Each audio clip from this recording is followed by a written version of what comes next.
السلام علیکم، میں ہوں محمد اظہر اور آج گفتگو کا عنوان ہے نبی کریم صلی اللہ تعالی علیہ وسلم سے پوچھے گئے 25 سوالوں میں سے سوال نمبر 23 اور 24۔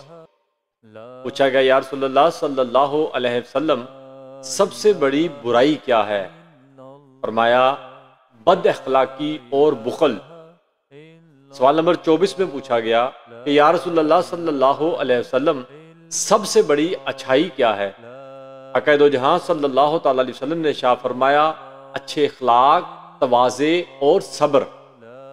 آئیے اب اس سوال اور جواب کی جانب بڑھنے سے پہلے تعریف کرنا چاہتا ہوں کہ نبی کریم صلی اللہ تعالی علیہ وسلم کے ایک لائن کے جواب میں خزانے ہی خزانے چھپے ہیں، اور بس محروم وہی رہتا ہے جو اس میں غوطہ زن ہونے میں دیر کرتا ہے یا محروم رہتا ہے۔ اللہ تعالیٰ ہمیں صحیح سمجھنے کی توفیق عطا فرمائے۔ سوال نمبر 23 کو دیکھتے ہیں۔ سب سے بڑی برائی کیا ہے؟ بد اخلاقی اور بخل۔ بد اخلاقی اور اچھا اخلاق، اس کو میں مکس کر کے بولوں گا، اس لیے دونوں سوالوں کو اپنے ذہن میں رکھنا ہے کہ پوچھا گیا سب سے بڑی برائی کیا ہے، جواب بد اخلاقی اور بخل۔ 24 میں پوچھا گیا کہ سب سے بڑی اچھائی کیا ہے، اچھا اخلاق، تواضع اور صبر۔ یعنی برا اخلاق، بری سب سے برائی کیا ہے، اچھائی کیا ہے، یہ اخلاق سے جڑی چیز ہے، اور اس میں جو تواضع ہے، صبر ہے، اوپر سے بخل ہے، ان چیزوں کو ہم آج مرج کر کے اپنے علم کے مطابق سمجھنے اور جاننے کی کوشش کریں گے۔ تو دیکھیے سب سے بڑی برائی، اب دیکھنا یہ ہو کہ سب سے برا انسان کون ہے۔ جی ہاں، میرے علم کے مطابق جو یہ کسوٹی ہے، یہ جو ہمیں جانچنے کے لیے ایک زاویہ دیا گیا ہے، اس کے مطابق جو سب سے برا انسان ہے اس کا اخلاق سب سے برا ہوگا۔ یہ میں نہیں کہہ رہا، اس کلیے کے مطابق مجھے جو سمجھ آئی ہے، کیونکہ دیکھیے سب سے بڑی برائی کیا ہے؟ اگر سب سے بڑا قاتل ہو، سب سے بڑا چور ہو، منافق ہو، جھوٹا ہو، برا ہو، تو اس میں سب سے بڑی برائی ہوگی نا پھر کوئی نہ کوئی۔ اب ان سے سب سے بڑی جو برائی ہے اس میں بد اخلاقی آتی ہے۔ تو میرے نزدیک جو سب سے بد اخلاق ہوگا، سب سے زیادہ بد اخلاق ہوگا، وہ سب سے برا انسان ہے، اور سب سے برا انسان وہ ہوگا جس کا اخلاق سب سے برا ہوگا۔ اب بد اخلاقی کیا ہے اور اخلاق کیا ہے، اس کو ہم دیکھنے کے لیے چند چیزیں میں واضح کرنا چاہتا ہوں۔ دیکھیں بہت سارے انسان، بلکہ میں بھی شاید انہی میں شامل ہوں، ہم اکثریت بھول جاتے ہیں اخلاق کی۔ ہم مذاقن بھی ایک دوسرے کو گالیاں دے لیتے ہیں، ہم مذاقن بھی ایک دوسرے کو تو تڑک کر کے بات کر لیتے ہیں۔ یہ عادتاً ہماری نہیں ہوتی، لیکن ہم مذاق میں یوں کر لیتے ہیں۔ میرا خیال ہے کئی لوگ اس کو جائز قرار دیتے ہیں، بے تکلفی کا نام دے دیتے ہیں، لیکن اس سے بھی آپ کی عزت میں فرق آتا ہے۔ میرے نزدیک اگر آپ پھر بھی اپنے دوست احباب جہاں جس میں بے تکلفی بھی آپ کے نزدیک ہو، وہاں بھی آپ جی، ہاں جی اور تسی آپ کر کے بات کریں گے، مجھے لگتا ہے یہ بھی آپ کی عزت میں زیادہ اضافہ کرے گا، یہ آپ کو اچھا انسان بنائے گا، برائی سے بچائے گا، سب سے اچھا انسان بننے کی کوشش بھی کروائے گا۔ تو میرا خیال ہے اخلاق کی یہ پہلا درجہ ہے جس میں آپ کی زبان آپ کا ساتھ دے۔ دوسرا میں سمجھتا ہوں کہ اخلاقی جو جواز ہے وہ یہ ہے کہ آپ کے اندر ایسا اخلاقی جواز ہو، ایسی موریلٹی ہو کہ آپ کے اندر جھوٹ اس وجہ سے بھی نہ بولا جاتا ہو کہ میں رسول اللہ کا امتی ہوں، آپ دھوکہ اس لیے بھی نہ کریں کہ میں رسول اللہ کا امتی ہوں، میں انسانوں سے کم اللہ سے زیادہ ڈرنے کا بھی تلقین خود کرتا ہوں، اور میں خود کو یہ بھی سوال کرنے والا ہو جاؤں کہ آج کے دن میں نے کتنے گناہ کیے اور کتنی اچھائیاں کی۔ یہ بھی اخلاقی طور پر مجھ پہ واجب ہوتی ہے چیز۔ یہ اخلاق یہ بھی ہے کہ آپ کسی کو اچھا بلائیں، اچھی بات کریں۔ اخلاق یہ بھی ہے میرے نزدیک کہ آپ سے لوگ متاثر ہوں، آپ کے قریب بیٹھیں، آپ سے بات کرتے ہوئے کسی کو تکلیف نہ ہو، آپ سے بات کرتے ہوئے کوئی ڈر محسوس نہ کرے، کوئی آپ سے اختلاف بھی کرنے والا ہو پھر بھی وہ آپ کے سامنے اور آپ کے ساتھ بیٹھنے سے کبھی نہ ڈرے۔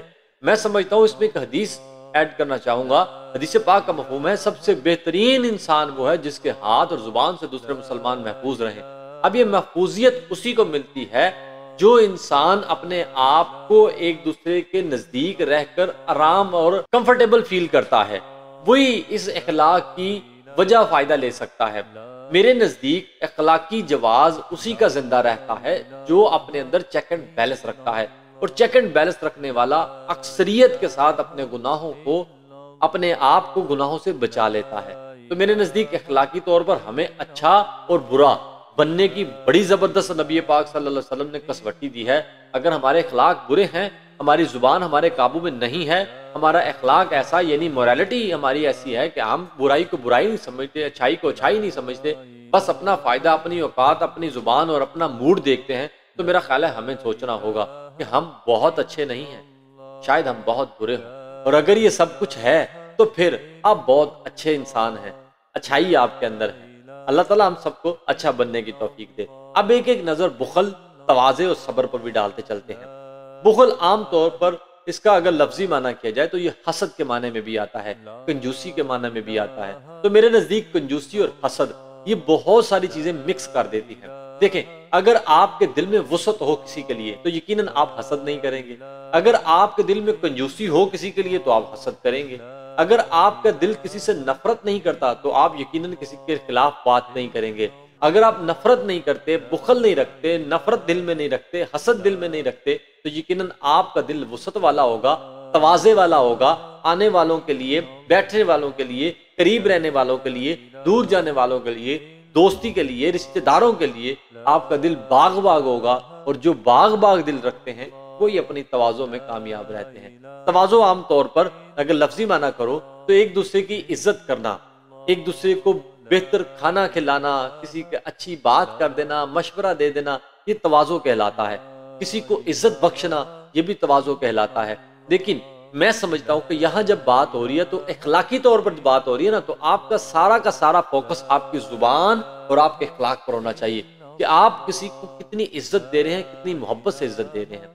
تو اسی طریقہ سے صبر، اگر صبر کو ان ساری چیزوں سے نکال دیا جائے، اگر آپ کا اخلاق اچھا ہے مگر صبر نہیں ہے تو آپ بالکل اخلاقی طور پر اچھے نہیں ہو سکتے۔ صبر ہوگا تو آپ کسی کی تلخ جملوں کو، تلخ زبان کو، تلخ لفظوں کو اپنے صبر کی وجہ سے بہتر اخلاق میں بدل سکتے ہیں۔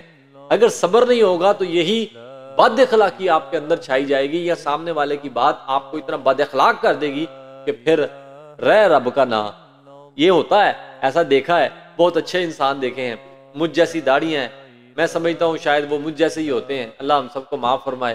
وہ مٹھاس میں تو سب سے آگے ہوتے ہیں، لیکن جب غصے میں آتے ہیں تو ان کی زبان ان کے قابو میں نہیں ہوتی۔ اللہ تعالیٰ ان کی زبان، بلکہ ہماری زبان، بلکہ میری زبان کو اللہ تعالیٰ مجھے اپنی زبان پر کنٹرول کرنے کی توفیق دے اور صحیح طریقہ سے با اخلاق بنائے، تواضع کرنے والا بنائے، صبر کرنے والا بنائے، بخل سے بچائے، حسد سے بچائے، اور ہم سب کو صحیح طریقہ سے پکا سچا مسلمان بننے کی توفیق عطا فرمائے۔ اسی کے ساتھ اجازت دیجیے گا۔ السلام علیکم ورحمۃ اللہ وبرکاتہ۔